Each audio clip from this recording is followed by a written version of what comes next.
The story of Lord Jesus Christ.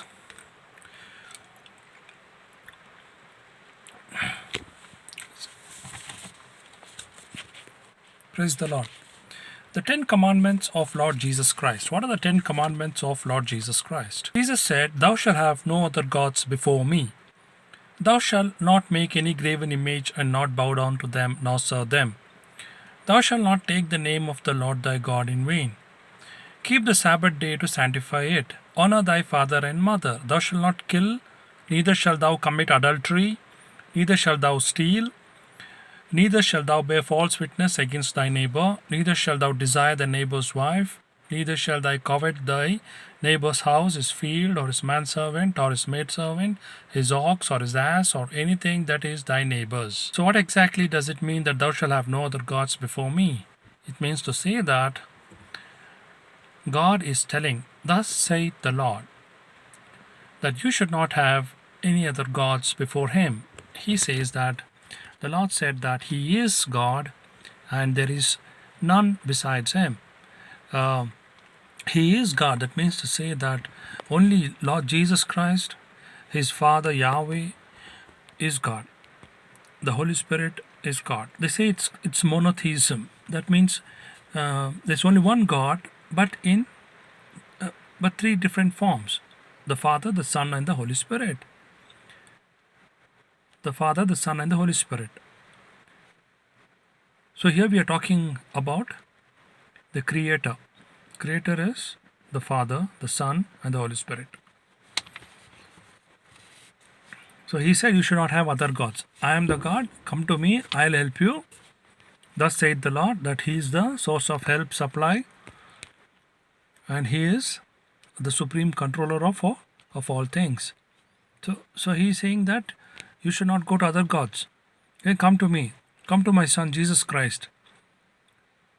You can only go to the Father through His Son, Lord Jesus Christ.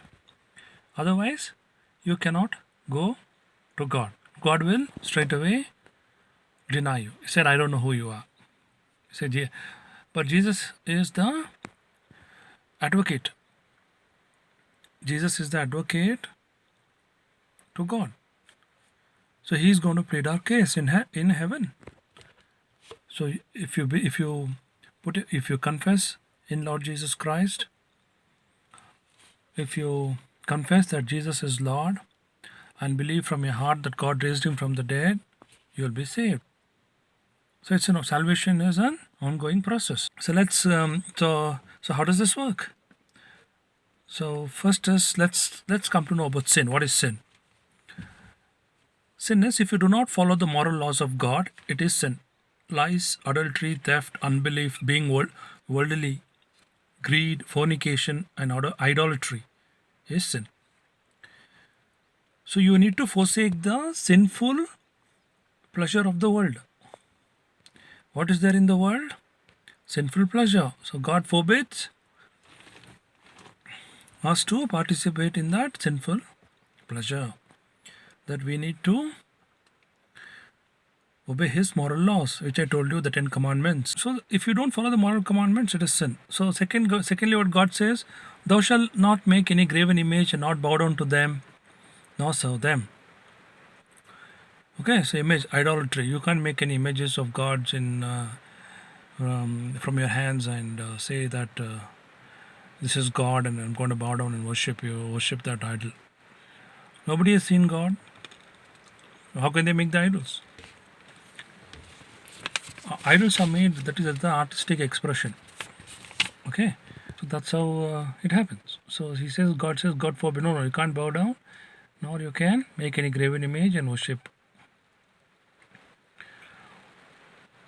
"Thou shalt not take the name of the Lord thy God in vain."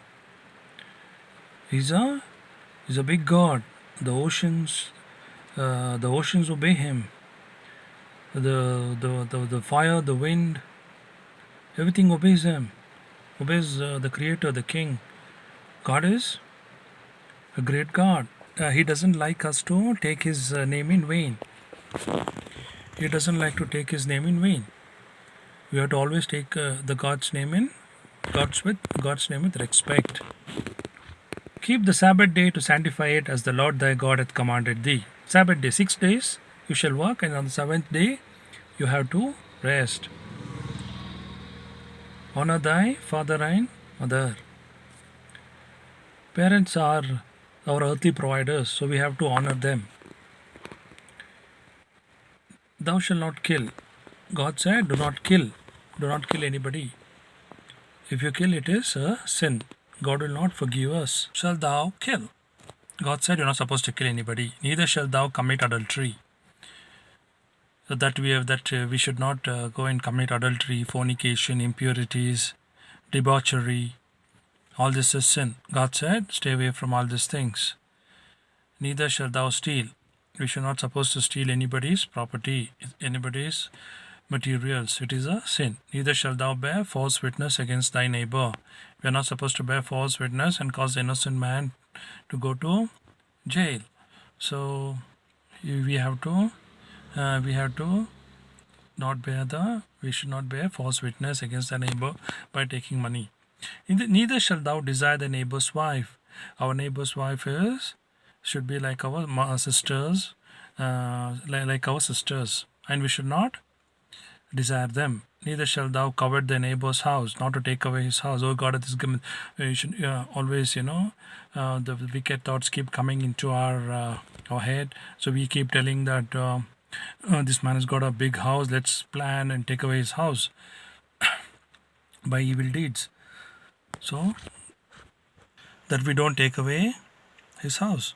Neither shall thou desire the neighbor's wife, or his field, his manservant, or his maidservant, his ox, his ass, or anything that is thy neighbor's. So God forbids from doing all these things. Okay, we were talking about sin. So then sinner means you are ungodly and you are the enemy of God, and God is the enemy. So in this life, there will be afflictions, tribulations, and transgressions for all of us. So, but we have to overcome this life with the help of God. So, as I said, the violation of God's moral law is a sin. For the wages of sin is death, but the free gift of God is eternal life in Christ Jesus our Lord.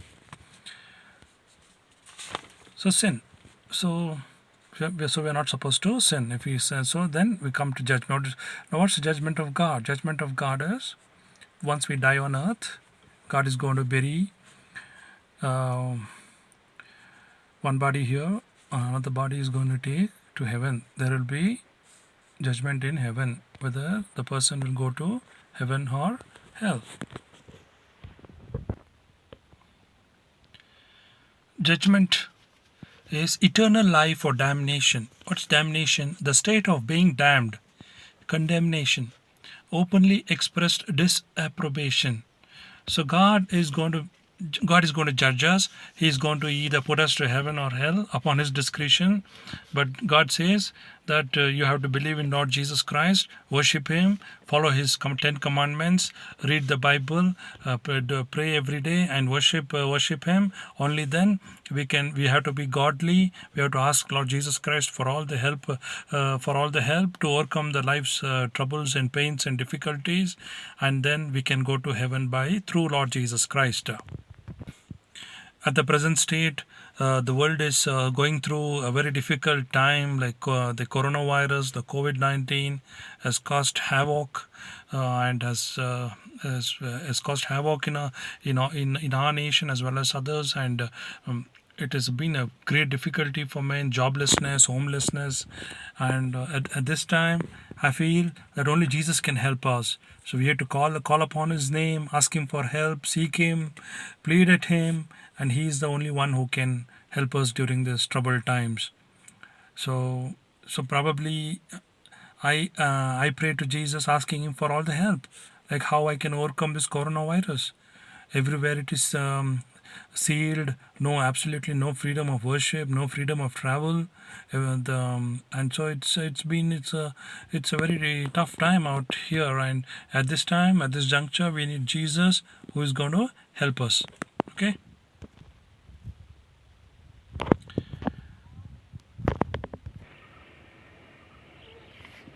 Satan. So, who is Satan? Satan is the master deceiver, liar, and an enemy of God. He will bring death, destruction, and famine unto you. Satan will keep you away from going to heaven. He is Lucifer. So, initially very good, and then he became a deceiver. So, Satan and God had disagreements and disagreements in heaven, and Satan was kicked away from the heaven. So, but then Satan was. So now let's talk about the creation ordinance. Heavens and earth. Creation ordinance. Jesus created the heavens and the earth, the vegetation, the solar system or the galaxy, the Milky Way, the livestock. He created Adam and Eve, plant bearing seeds, trees bearing fruits with seed, expanse, animals, land, light and day, darkness and night, fruits, water, grass, cattle, birds, seas. So this is all. God created everything within 6 days, and on 7th day he rested. He took rest. He only rested from creation ordinance, but did not rest from taking care of his creations, from controlling them. Okay, how to go to heaven? Repentance and forgiveness, which will give you eternal life. So turn from evil ways. Turn away from true repentance and not fake. Forgiveness of sins through Christ. What is repentance?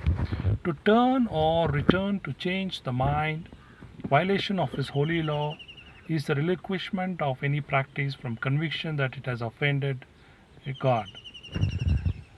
Okay, so repent. So you need to take a U-turn from your sinful ways, your wicked ways. So, see in the Bible, it's written in John, in the book of John, chapter 1, verse 12. It says, "But as many as have received him, to them gave he the right to become the children of God, even to them that believe on his name." So, repent of your hypocrisy, insincerity, rudeness, and rebellion. So these guys who are hypocrites, insincere, rude, and they rebel with the laws of God, those guys will not see God. They are all corrupt. Okay, so who removes our transgression and sins? Lord Jesus Christ. Lord Jesus Christ removes our transgressions and sins. So what is Jesus telling? Saying, "Come unto me, all ye that labor and are heavy laden, and I'll give you rest. Rest both eternal and rest on earth. Take my yoke upon you and learn of me, for I am meek and lowly in heart, and ye shall find rest unto your souls. For my yoke is easy and my burden is light." So Jesus will bear our burdens. So you don't have to be alone. All I have is only Jesus Christ. Okay, friends.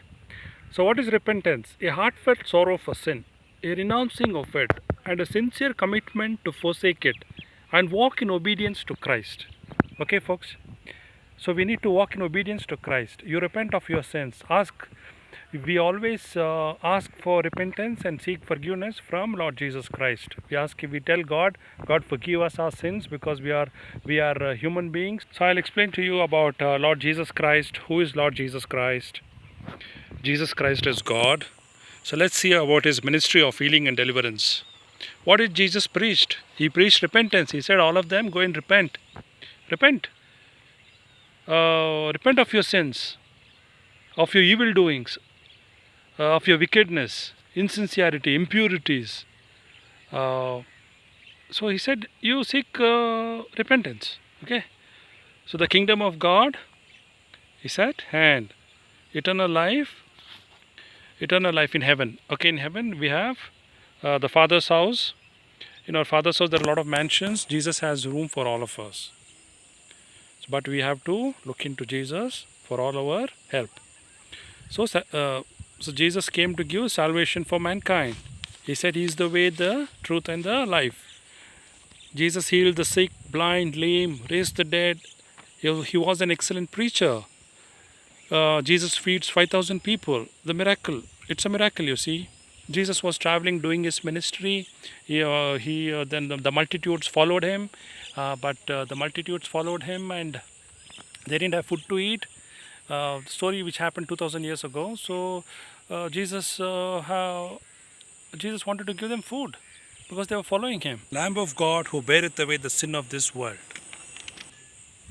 Jesus born through the Holy Spirit in Bethlehem. Jesus preached, repent for the kingdom of heaven is near. Come and I will make you fishers of men. Okay, what is grace? Grace means kindness, mercy. Mercy means not by your works, but by the mercy of Lord Jesus Christ we get salvation. God will forgive your sins because God is merciful. Glory means honor. So Jesus went everywhere and preached preached the kingdom of God. He said, repent of your sins, seek forgiveness, and repent of your sins and ask for forgiveness. And Jesus preached them to be godly. So he said to obey the moral laws of God, which I told you at the beginning, that you should not lie, you should not kill, steal. It's all about being a holy man, you see. So whenever you trust in Lord Jesus, make him as your God, he will be very near to you. So you can always ask him for help at whatever circumstances you are. We can always ask him for help. Okay.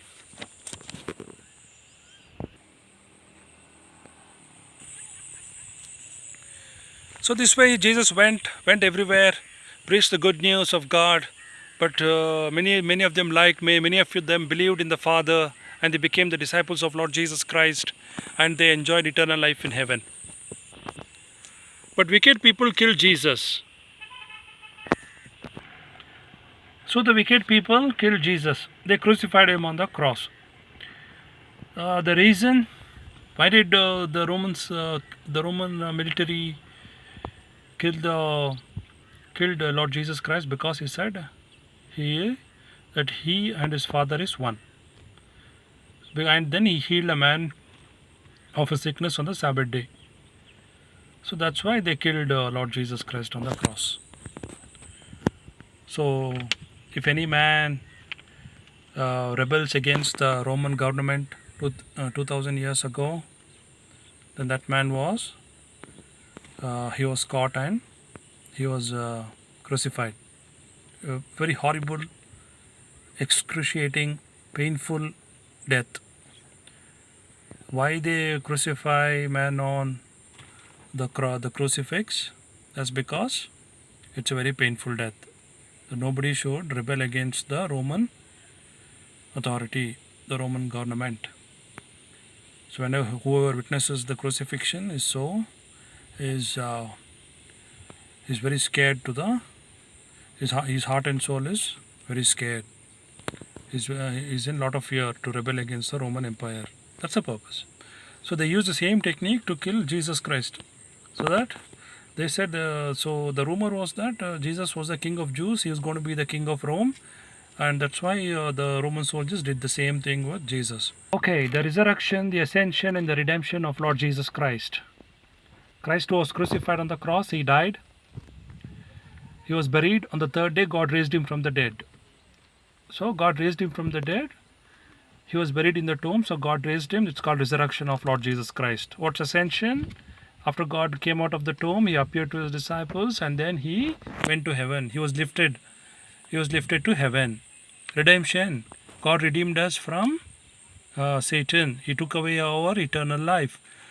He put a curtain between man and God. Man was not able to reach God. Satan put the curtain in the Garden of Eden. So Adam and Eve got deceived through Satan. First man Adam brought sin into this earth, and the second man, Lord Jesus Christ, brought life into this earth, life eternal. So God raised him from the dead. So he is risen. Jesus is risen, seated at the right hand of God. Jesus was taken outside the city of Jerusalem and crucified at the place called Golgotha. So Jesus died on the cross. What happened on the cross? Lord Jesus died on the cross his perfect holiness is imputed to the believing sinner. So about the Bible, the story of the story of Lord Jesus Christ is written in the Bible. Okay, all Scripture is given by inspiration of God and is profitable for doctrine, for reproof, for correction, for instruction in righteousness. So then what happened? Imputation of Christ's perfect righteousness. So once we believe in Lord Jesus Christ, and once we believe in Jesus, that Jesus, you are my true God, in you is my salvation, you are the only source of my help during this coronavirus times or any other difficulties, I believe in you. When you say that, Jesus will implant you with his righteousness, his holiness. So imputation of Christ's perfect righteousness unto you will happen. Jesus will make you holy, okay, blemish, and he will take you to heaven. And then what happened? Ascension. Jesus went to heaven. So redemption means buying back from Satan. So God will raise us from the dead, and there will be judgment for all of us. So when Lord Jesus Christ is revealed from heaven with his mighty angels in flaming fire, inflicting vengeance upon those who do not obey the gospel of our Lord Jesus Christ. So how did the death happen? Death of Lord Jesus Christ. So Jesus was crucified. First he was beaten. He was made to carry the cross to Golgotha. After that, it was very afternoon, probably between 12 and 3. It was very hot and humid. Jesus had to carry the cross, and then he was hoisted like a flag on the cross. So probably what we think is, how did the death happen? First, because of loss of blood circulation, tissue death, blood poisoning, slow suffocation, agonizing pain, lungs filled with fluid. This caused him to die. Jesus was beaten with heavy whip containing leather thongs, and there was a crown of long thorns pressed into his scalp. Jesus died of heart attack. He was hit on the head, and as I said, loss of blood circulation, etc. He died. Okay, it's about faith per se. Faith. What is faith? Many of them don't have faith in Lord Jesus Christ. Faith means trust in Lord Jesus Christ. Okay, many of them are faithless. They don't have faith in Lord Jesus Christ. Yeah. Okay. So the Bible means the Bible is God breathed, metaphorically to describe the words of Scripture as being spoken by God.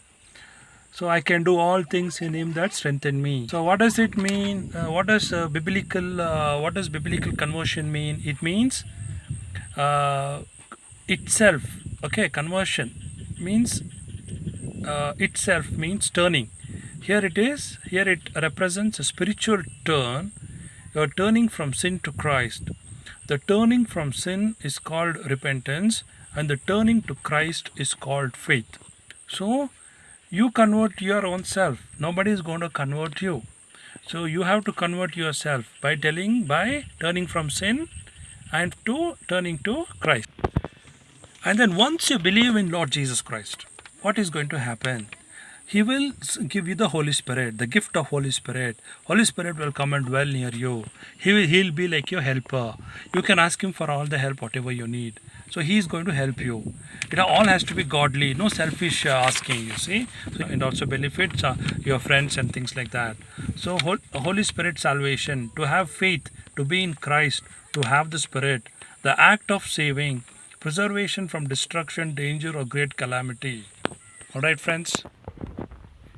So a little bit of justification. What's justification? Satan caused injustice with God. So Christ came and brought justification for us. Christ plus righteousness equals justification. Justification is from Christ and not by our works. Okay. So God has justified us, and He has made us holy and pure, and He's going to take us to heaven. So in this life there will be afflictions, my dear friends. Okay, so the cause of continued pain, of darkness, losses, etc. So okay, this is called afflictions. There will be tribulations, that which occasions distress, trouble, or vexation, severe afflictions. All is vanity and vexation of spirit. vanity, sin, vexation, all is troublesome. Everything is troublesome. Transgression. Transgression means that it's an act in disregard of the laws, rules, and contracts of Lord Jesus Christ. The world is full of infidels because they lack faith or belief in the religious system of Lord Jesus Christ. So iniquity, lack of. So Jesus is going to come back again, friends. He's going to come. Jesus is coming soon. Get ready. He's going to come and punish all the wicked men on this earth, and he's going to take the Holy One to heaven with him, or he might come and establish his kingdom on earth. And Jesus is always there to help you during your tough times. And I also would like to pray about COVID virus, that Lord Jesus give us deliverance from COVID. Let this virus flee from earth, or let it be under preventive measures. Let it not kill anybody, and then give us hope in this world. So despair has become the way of life for us, Lord Jesus, but we will trust in you.